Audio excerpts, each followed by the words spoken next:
Welcome to the Backup Punter Podcast, episode number 3. My name is Keegan Matheson, and today we are lighting one candle on a birthday cake, and to celebrate this day, we're going to do our first podcast mock draft. Pick by pick, team by team, player by player, we're going to go through this whole thing today.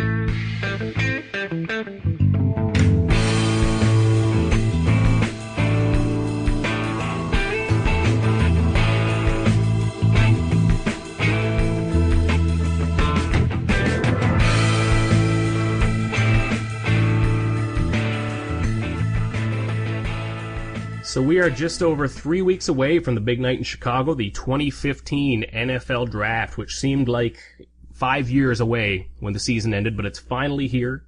So most of our discussion over this next month will be about that draft.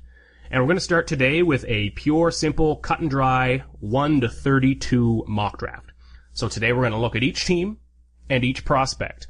And my hope with this is that we can have a little discussion about each prospect, because there's nothing worse than draft day coming and your team picks 25th or 30th, and the card is read at the podium and you think, oh my god, who is that? Because you automatically assume they've made a bad choice. That's not always the case. So I hope that, from thebackupunter.com, from this podcast, even if you're not the most hardcore draft fan, that you can go into the draft night and know who we're talking about, know a bit about each prospect. And we're going to start at 1, Tampa Bay Buccaneers, right through to the New England Patriots at 32. Now, a little housekeeping off the top. If you've been following thebackupunter.com or on Twitter and Facebook, both at The Backup Punter, you'll see this podcast is now on iTunes. So if you have an iTunes account, iPhone, iPad, iSomething, iWatch, I've been told it's called the Apple Watch, but that seems unnatural. If you have any of those, feel free to subscribe, rate, follow along. You'll get it to your phone every week. And I've really been overwhelmed by the response so far. There's been some very positive feedback, and I thank you for that.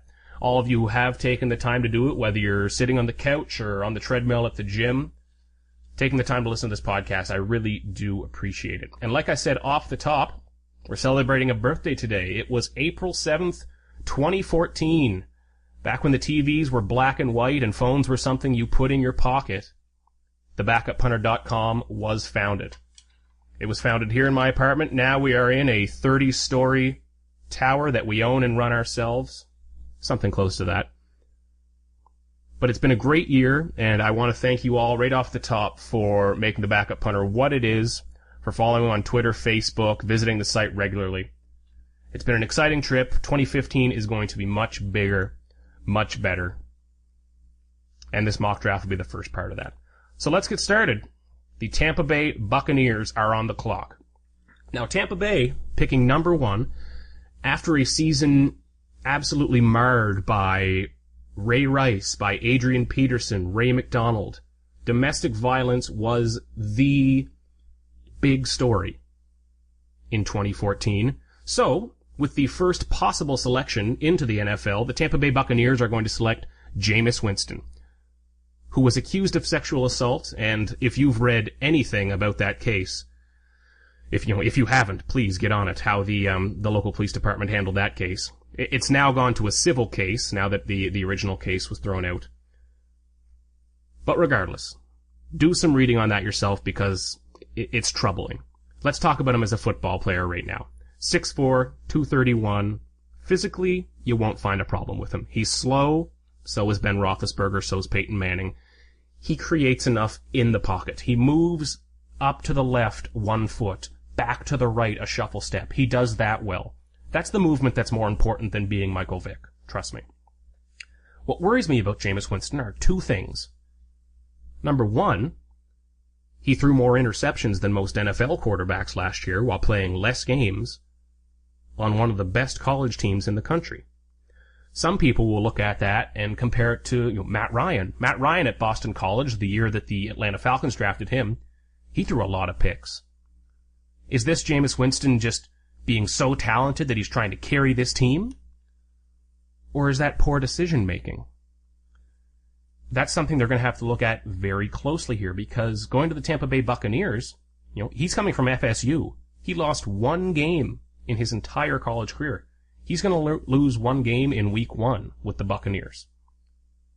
How's he going to handle that? The other thing I'm worried about is, it's in relation to this off-field mess. At times he's been such an idiot that you don't understand. When he stood on the table in the FSU cafeteria and yelled the obscene thing, you can Google it if you want. It's to a point where you wonder, what are you doing? Why? But his stock has risen so quickly over the past 2 months because he's played well for cameras. And I'll admit it, in interviews on the podium, he's brilliant. He's this Picasso of public relations.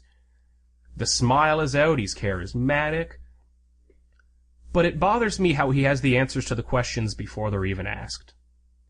And I'm really, really nervous to admit that 2 months of this Hollywood production is going to turn itself into 10, 12, 15 years of a stable franchise quarterback. If it does, good on him. And I hope the hell it does. Especially for the Buccaneers. I want Lovie Smith to do well.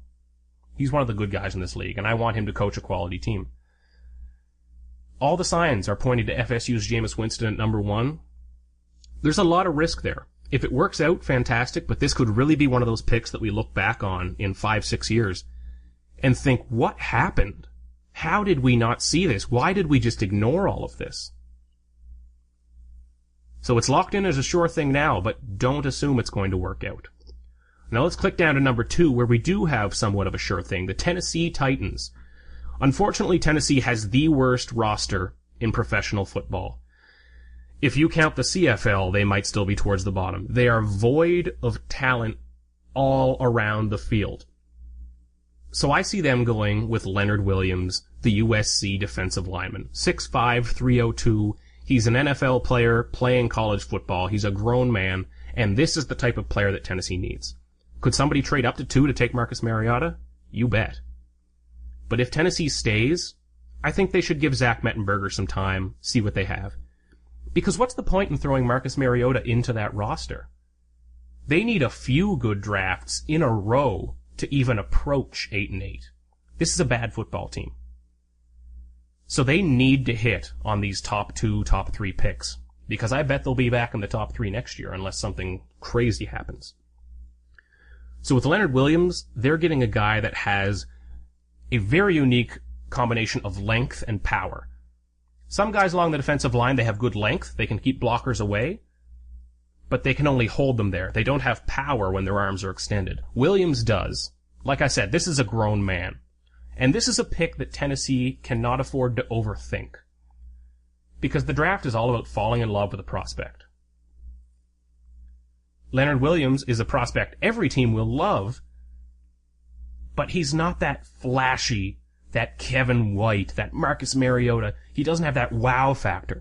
But if you draft him, I'm confident that in 10 years, he'll still be in this league performing. He's a good football player, and Tennessee will be a better team, and Dick LeBeau will be a happy defensive coordinator.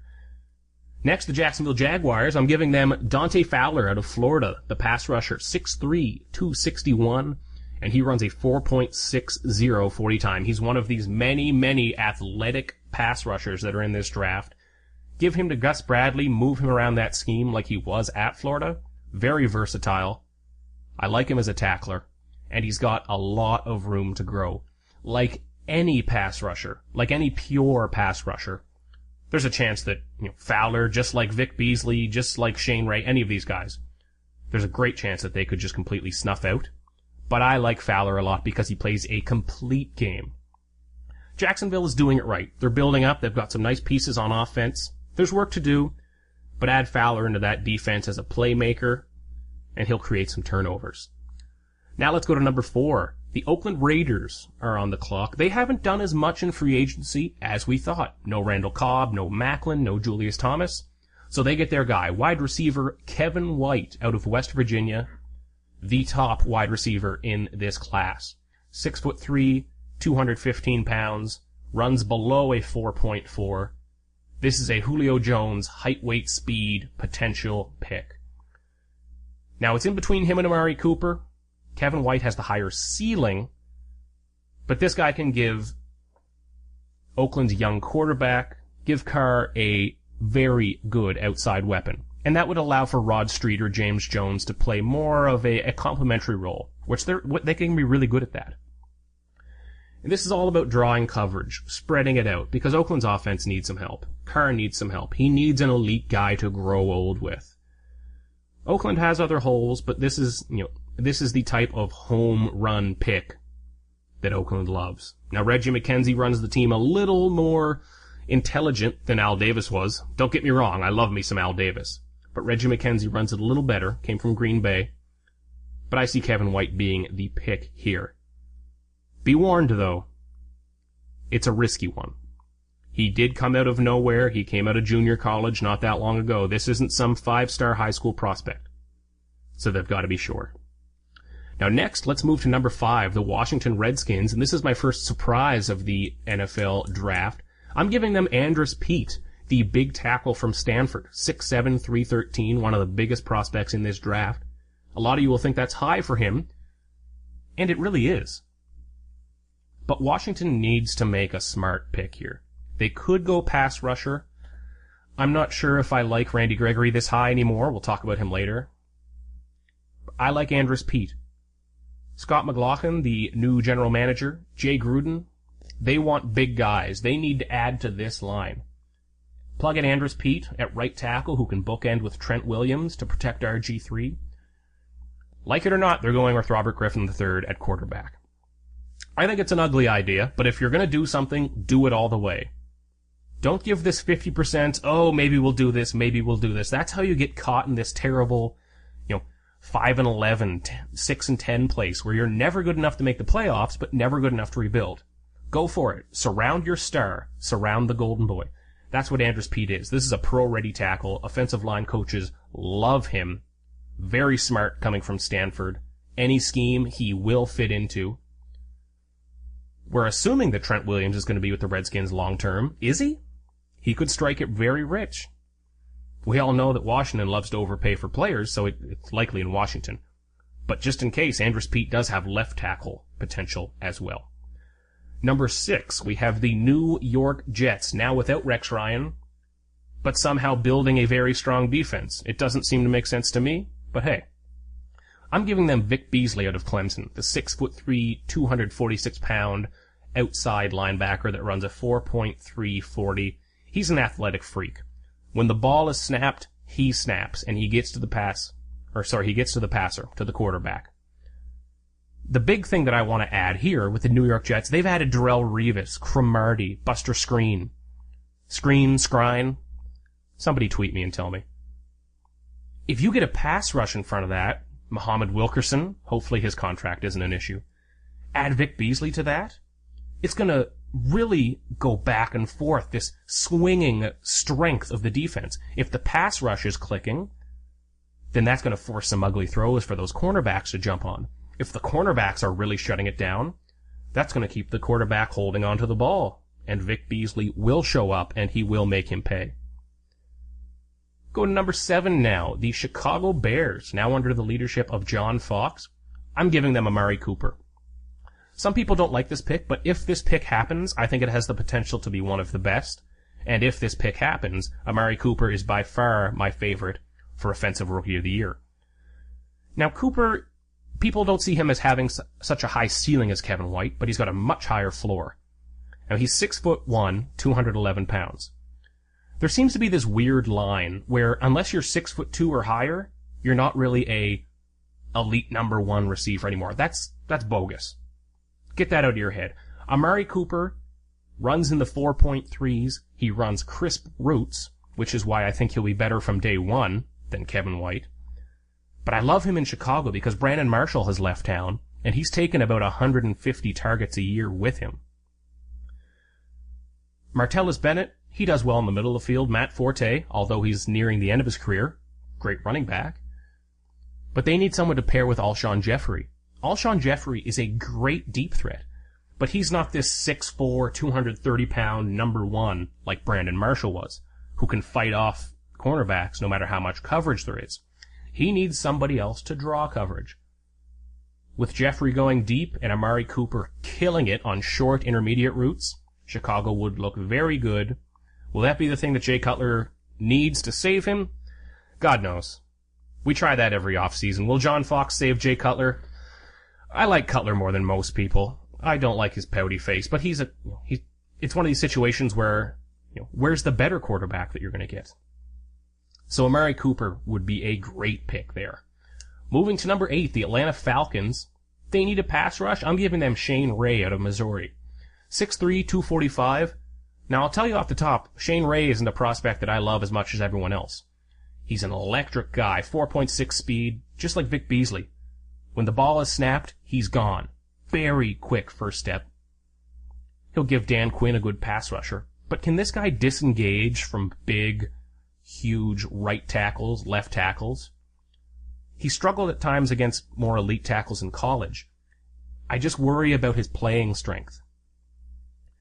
And by strength, I don't mean how many times he can bench press. I mean full body. Can he use leverage right from his hips up through his core into his shoulders? To leverage underneath these big tackles, swim around them. It worries me, but if he's able to get disengaged from those blocks, Shane Ray has the potential to be a big sack producer. There's double-digit sack potential there. So let's move to number 9. Number 9, the New York Giants. I'm giving them Brandon Scherf. Out of Iowa, 6'5", 319 offensive lineman. Whether you like him as a right guard or right tackle, I don't care. This guy's a pro. Day one, he was a pro last year at Iowa. If you're an offensive lineman from Iowa, best bet is you're a pro.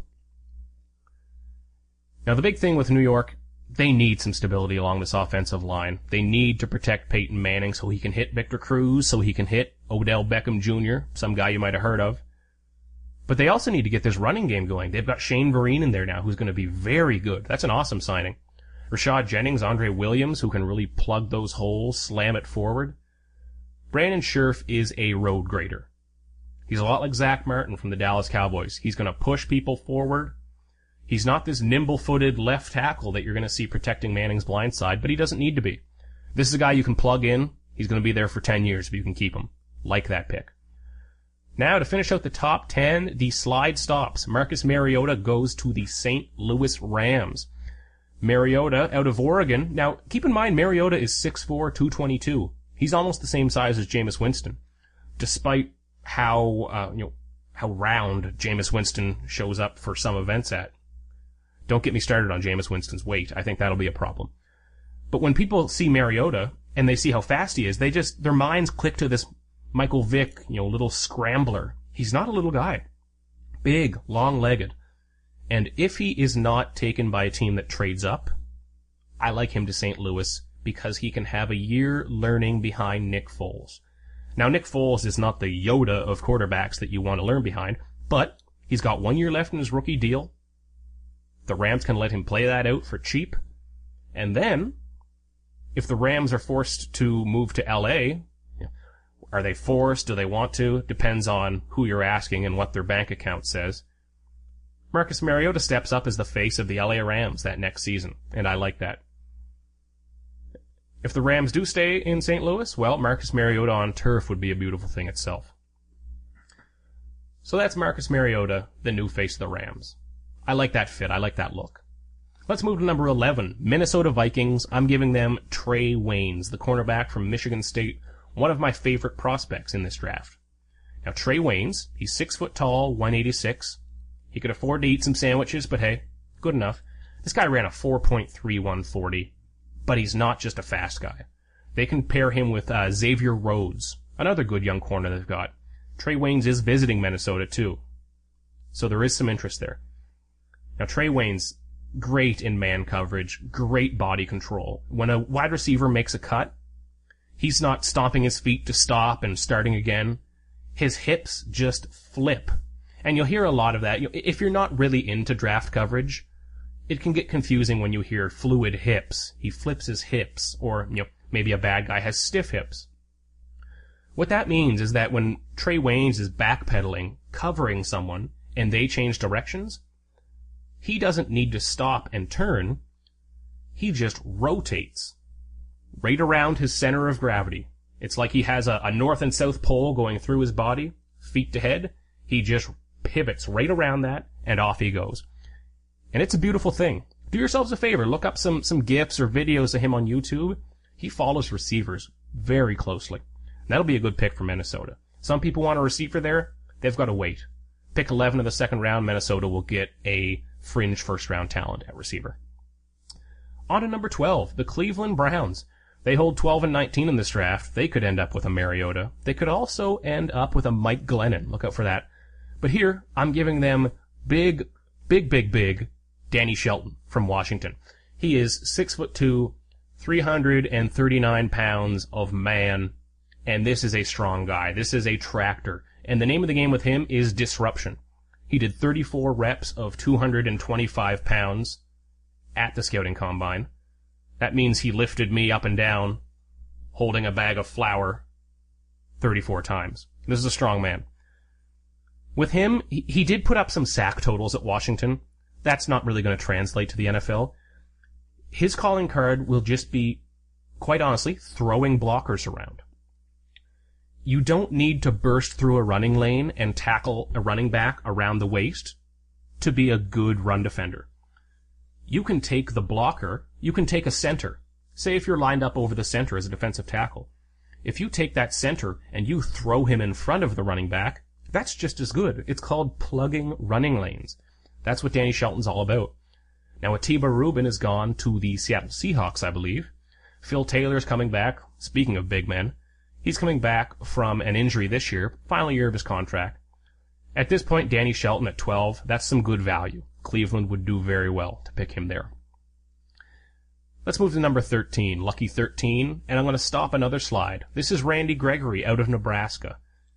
He's been as high as number 2, the edge rusher, defensive end, outside linebacker, whatever you like. He's a pass rusher, 6'5", 235, extremely talented. But he decided it was a good idea to smoke dope close enough to the combine to test positive. Now, regardless of your opinion on the penalties handed out for marijuana use, I was vocal about how strictly Josh Gordon was punished for marijuana use by the NFL.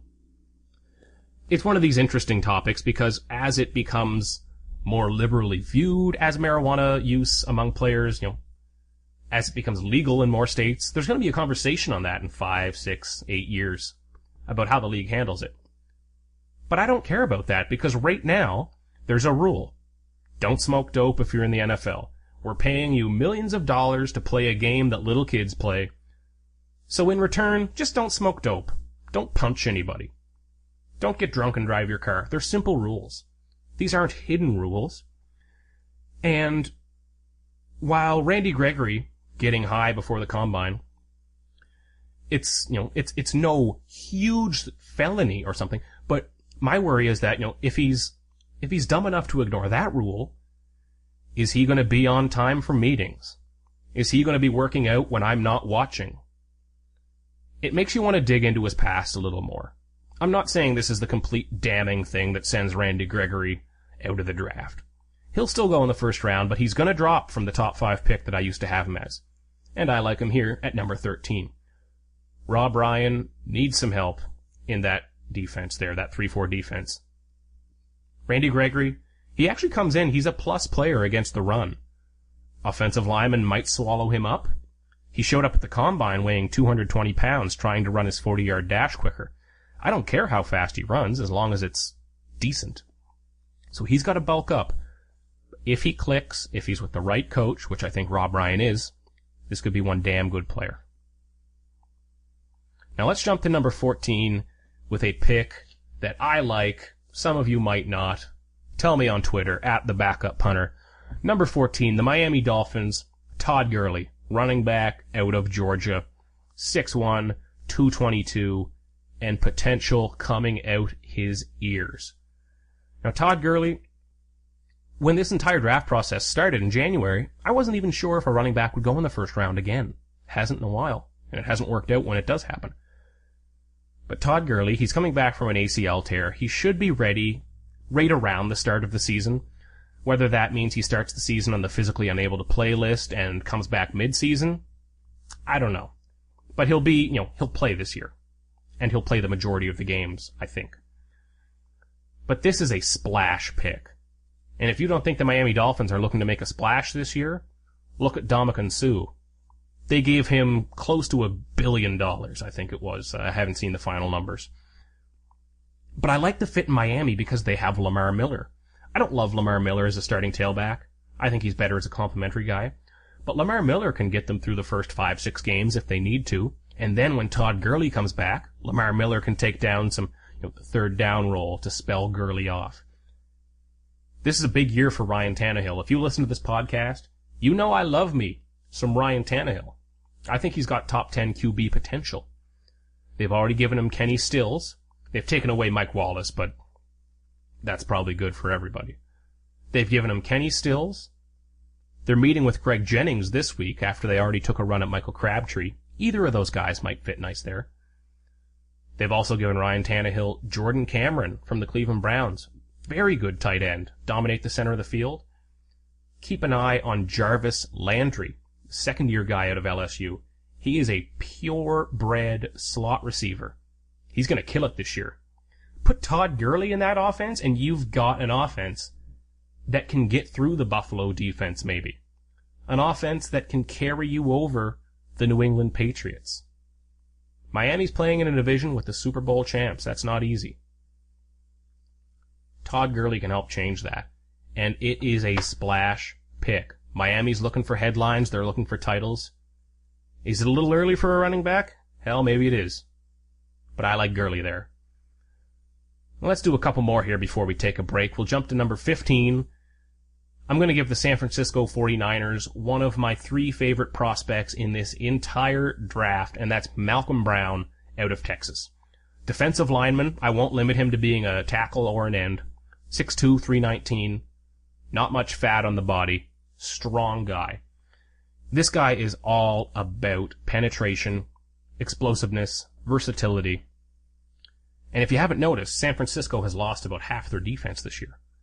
Justin Smith, perhaps their most important player, not their best, but their most important, he's retired after a great career, very underrated. They've lost Patrick Willis, Chris Borland, famously to their retirements. They need something in the middle of that defense, and Malcolm Brown brings it. This guy is not an athletic freak. He's not out there running a 4.1, but he is a grown man at the position. You'll hear me use that a lot, and when I say grown man, I mean that he's not going to get thrown around by pro tackles, by pro guards. When he does penetrate the offensive line, he drops his shoulder, and it looks like he's running down a 45-degree angle slope. He attacks the line of scrimmage almost like Marshawn Lynch attacks it from the other side. Head down, shoulder lowered, looking for punishment. This is a very good player. No matter where he's drafted, I see him being drafted, in between 10 and 22, in that weird little teens range where things can get screwy. No matter where he's drafted, he's good value here. Even if he slips into the top 10, the back end of it, love the value. And with the last pick of the first half of this round, let's look at the Houston Texans. And I'm going to give them Devontae Parker. If Devontae Parker falls to them, I think they would be thrilled. He's the 3rd best wide receiver in this class out of Louisville. He was Teddy Bridgewater's number 1 guy a year ago. 6'3", 209. Not the strongest guy, doesn't need to be. But he'll try to replace Andre Johnson. And just like Amari Cooper gives Alshon Jeffrey kind of a yin-yang, Devontae Parker gives DeAndre Hopkins a guy to play off of. Because DeAndre Hopkins, love him, great player, but he's another deep threat that needs somebody else on the field with him. Now Devontae Parker, no matter what corner he's up against, he'll almost always be better at high-pointing the ball, at jumping up, and when he jumps into the air, he doesn't just let his body go limp. When he jumps into the air, he's just as good as when he's on the ground. He moves his body around cornerbacks, jumps and reaches over them. And whether it's Ryan Mallett or Brian Hoyer, I think it's going to start with Hoyer, move to Mallett. They need a receiver. One that's not named DeAndre Hopkins. And I'm going to give that to Parker. Slide him in there, let Cecil Shorts work out of the slot. If Arian Foster can stay healthy, please. I think that'll be real nice. So that's the first half of the round. Everybody go grab a coffee, whether it's your first or fifth of the day. We'll come back here after a quick break and attack the second half, starting with number 17 and the San Diego Chargers.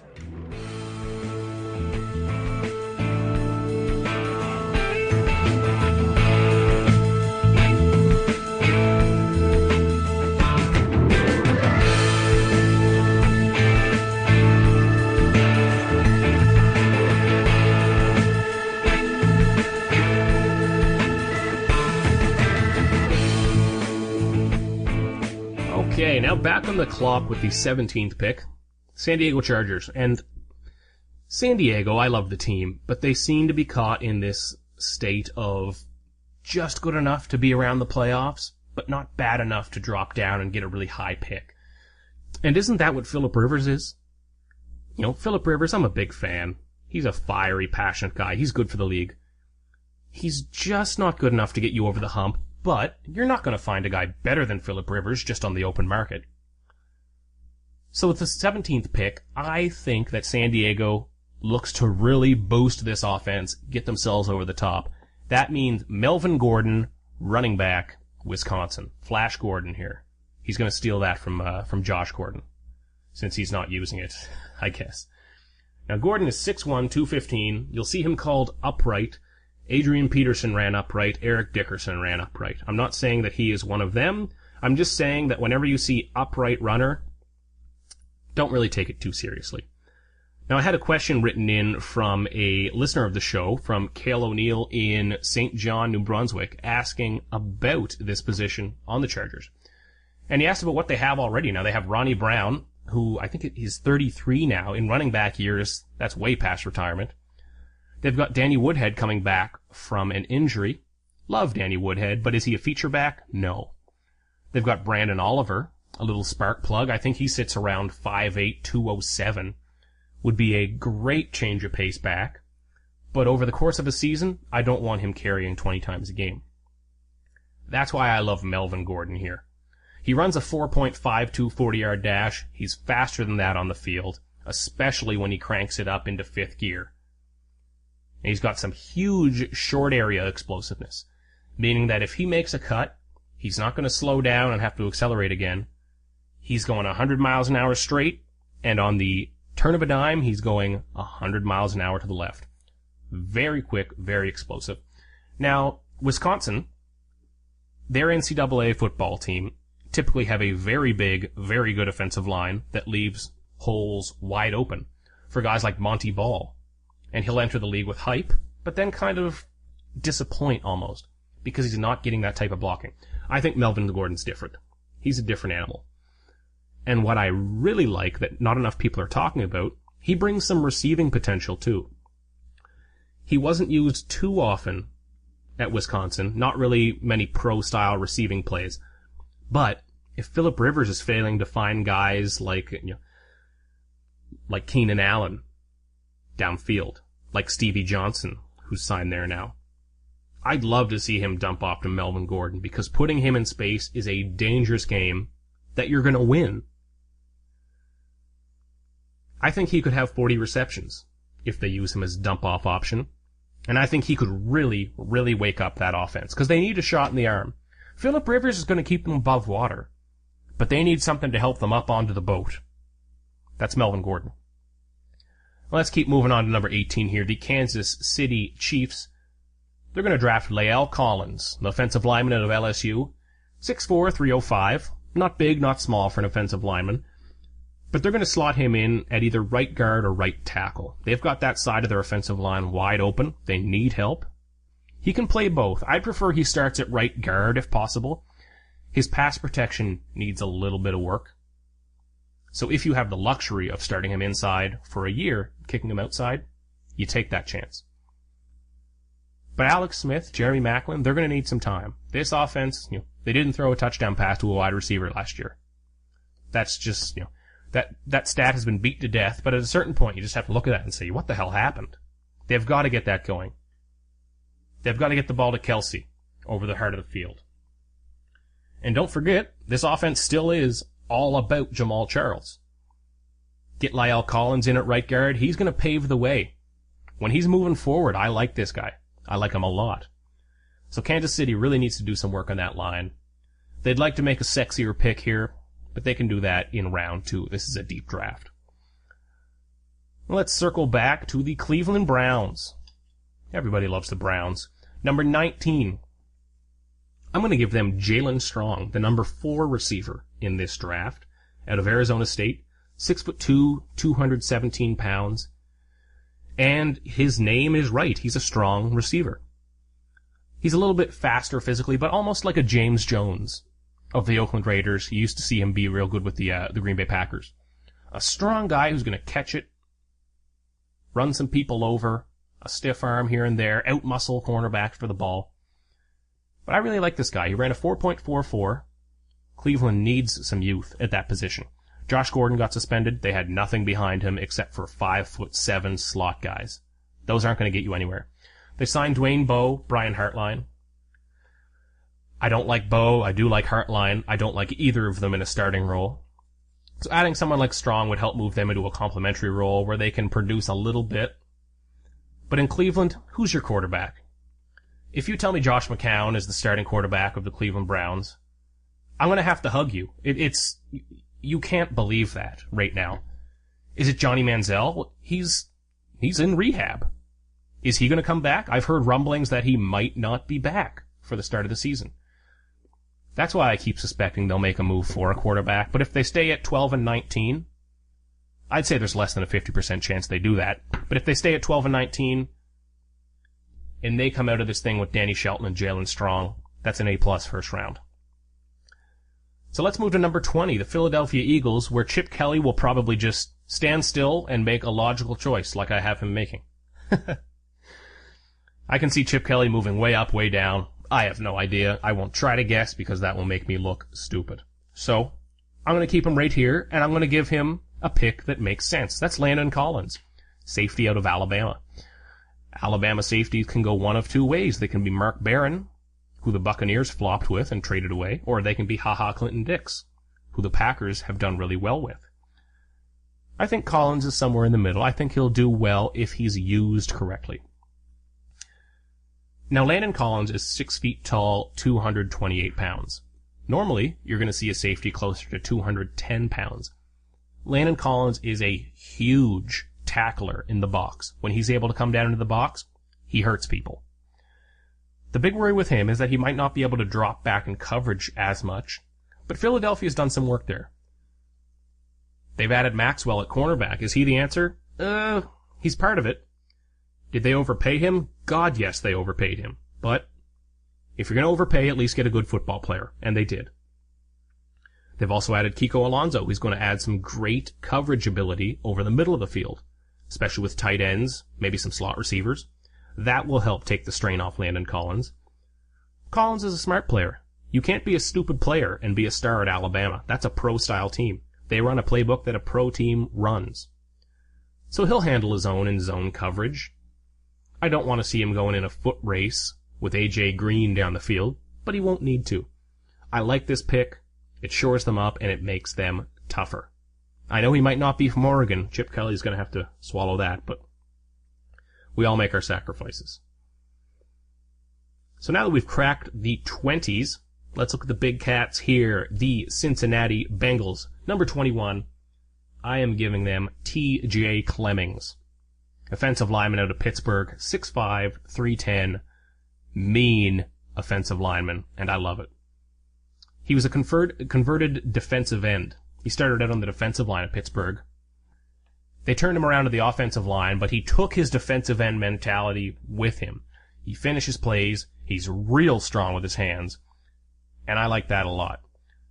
I think he'd do well with 1 year inside at guard because they've got, Andrew Whitworth is 34. Andre Smith is in the final season of his contract, returning from an injury himself. Put Clemmings inside for 1 year. He'll open up some lanes for Giovanni Bernard, Jeremy Hill, buy some time for the Rouge Rocket, Andy Dalton. Then he can kick outside to tackle once he gets his technique worked on. But when his technique gets worked on and he puts himself in a position to use his upper body, this guy can be very, very good. Big ceiling with TJ Clemmings. Now let's move to the Pittsburgh Steelers, picking 22. I'm giving them a bit of a project. Cornerback, Jalen Collins out of LSU. 6'1", 205, fast, a 4.48. So what's wrong with him? Well, he started only 10 games at LSU. And that's troubling. Because the guy doesn't suck. He's good at football. So I want to look into his past. Were there some off-field issues? Did he miss meetings? Did he get into it with a coach? Why was he not starting? They're going to have to check that off a lot. But I know that Mike Tomlin won't be afraid to take on a bit of a project there. What you're going to get in Collins is a guy that can cover deep routes or cover speed receivers from day one. What he needs to get better at is reacting to changes of direction from receivers. If a receiver cuts inside on a slant, Collins might get eaten alive in year one. But when he develops instinct doing that, if he does, he has this burst, this immediate burst. Kind of like you see from, I'm not comparing the guys, but like Charles Woodson when he was in his prime. When he'd see a slant and he'd just explode into it, lay a shoulder into the receiver and come up with a pick. That's what Jalen Collins has. He's got that little explosive step. If he can develop that, he can be a serious, serious playmaker. And that's what they need. Troy Polamalu, getting older. Most of that defense, getting older. So they do need a little something at cornerback there. Next up, let's take a look at the Detroit Lions. I'm going to give them a big body at defensive tackle because they've got to start replacing Nick Fairley. They've got to start replacing Ndamukong Suh. This is a bit of a project itself, but I'm going to give them Arik Armstead out of Oregon. This guy is 6'7", 294. Some people absolutely love this prospect. I don't. Reason being, this guy looks like something you would create in Madden. He's huge. But where's the production? Why is he not throwing around these little offensive linemen in college? He's got a high ceiling, but of course, low floor. Now he's strong. He's strong as an ox, and he's got a big tackle radius. When I say that, I mean that, if there's a running back running a yard to his left, he can reach out and grab that running back and pull him back into his body. This isn't a short, stubby defensive tackle. So he can contribute from day one as a role player. His biggest flaw is that his height works against him. He's 6'7", and it's a tall, it's not a fat, bulky 6'7". He's muscular, but people get underneath him. He's going to go up against a guard that's 6'2" and strong, and he's going to get under his shoulder pad, and the leverage game is done. He's going to get dominated. If he can get around that, he can dominate himself. Will he get around that? I really don't think so. But given his value, Detroit could absolutely go after him at 23. Let's go to 24. Arizona Cardinals. I'm going to give them a bit of a luxury pick here because they've got a nice roster. I'm giving them Alvin, quote-unquote, Bud Dupree. Bud Dupree here from Kentucky. 6'4", almost 270 pounds. He ran the 40-yard dash in 4.56 seconds and jumped out of the damn building. This guy's a physical freak, huge combine numbers. And I really like him. I think he's going undervalued, even despite those numbers, which is strange. What I like about him is that he can get after the passer, but he can also drop into coverage and not dominate, but hold his own. This isn't a rush linebacker that a team is going to try to match up a running back against. They're not going to try to expose him. So plug him in at 24. From day one, you'll be able to rotate him in as a pass rusher. He can grow into a really special player if he has the time. Now into the fourth quarter of this NFL mock draft.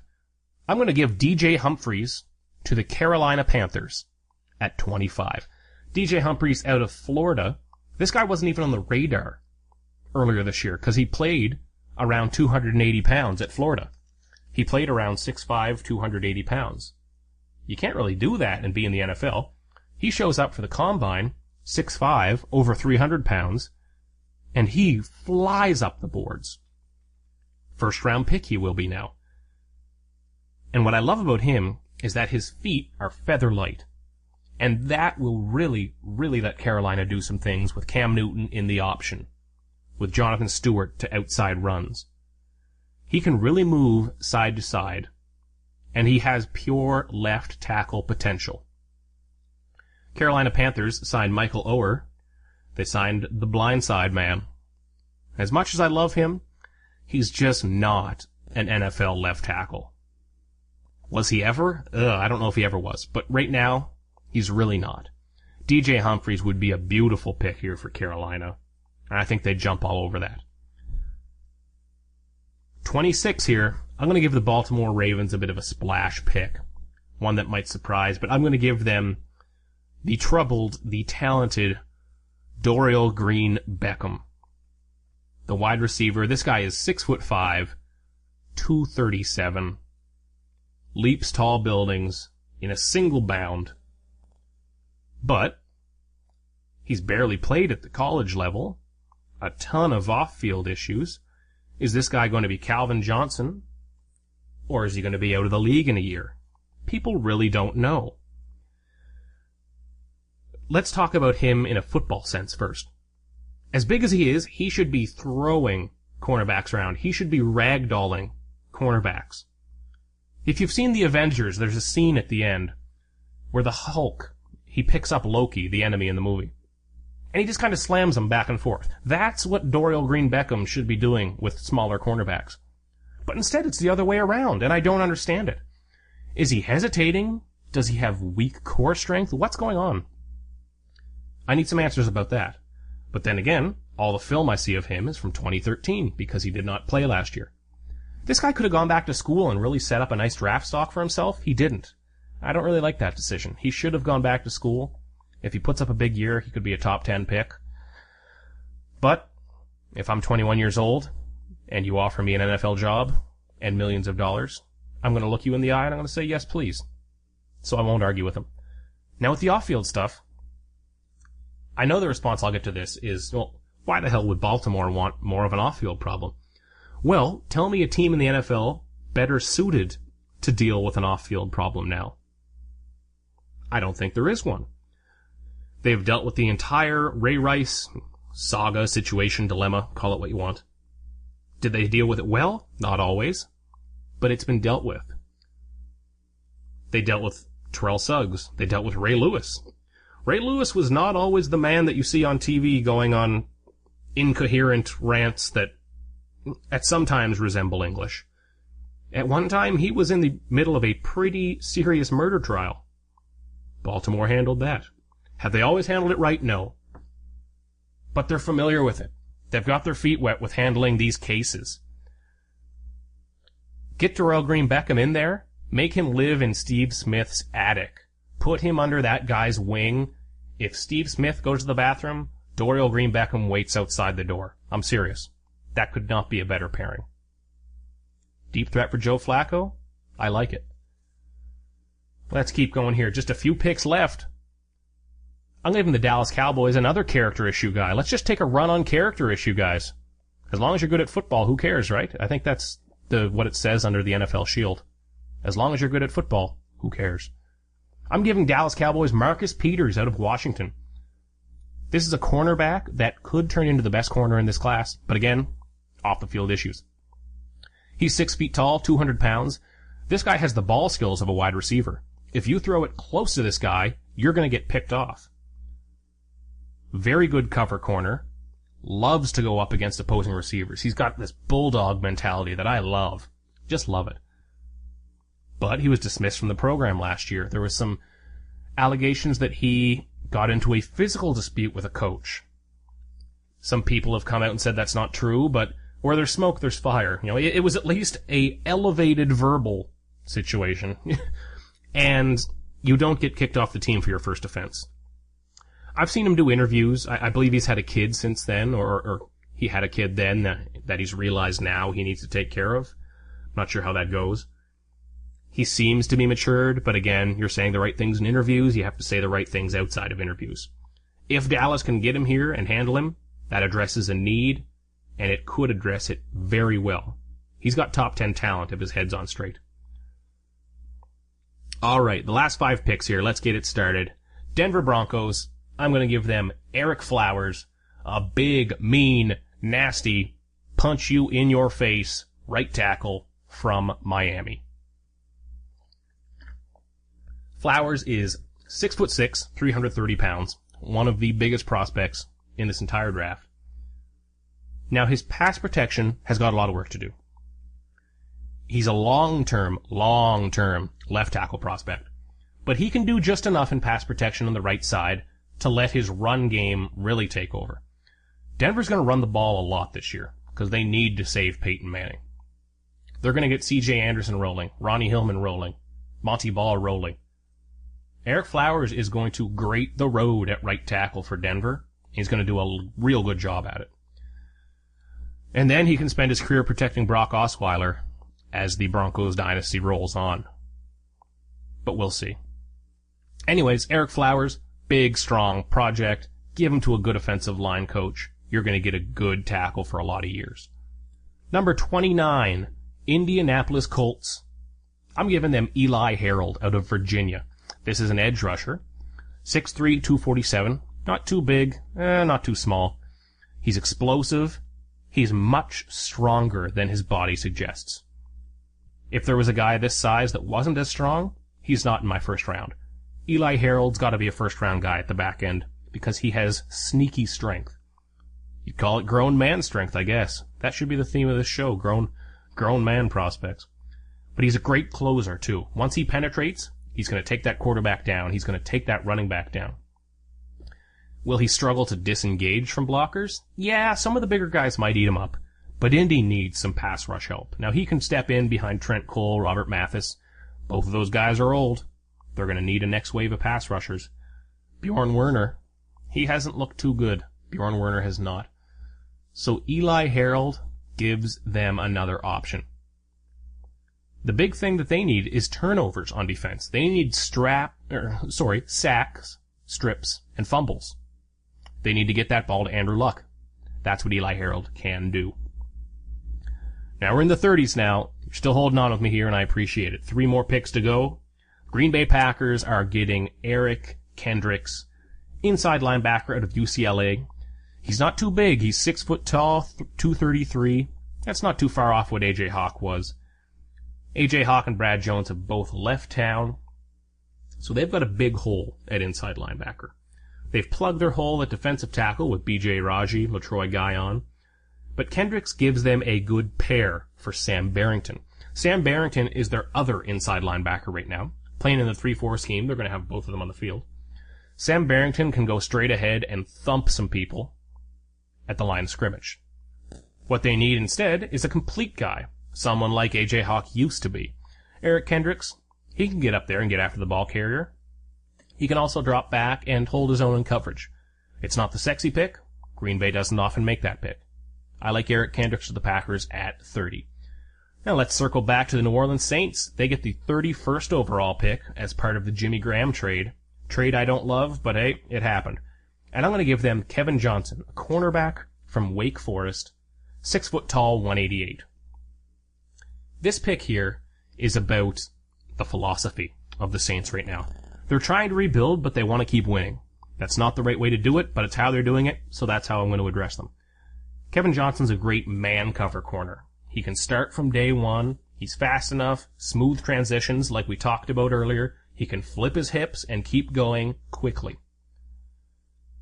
Now, New Orleans, I just don't think they want a project. They want a guy that's going to be good from day one. That's what Kevin Johnson is. He's got a little playmaker ability. Stick him in there with Jarris Byrd, Kenny Vaccaro. You've got a nice secondary.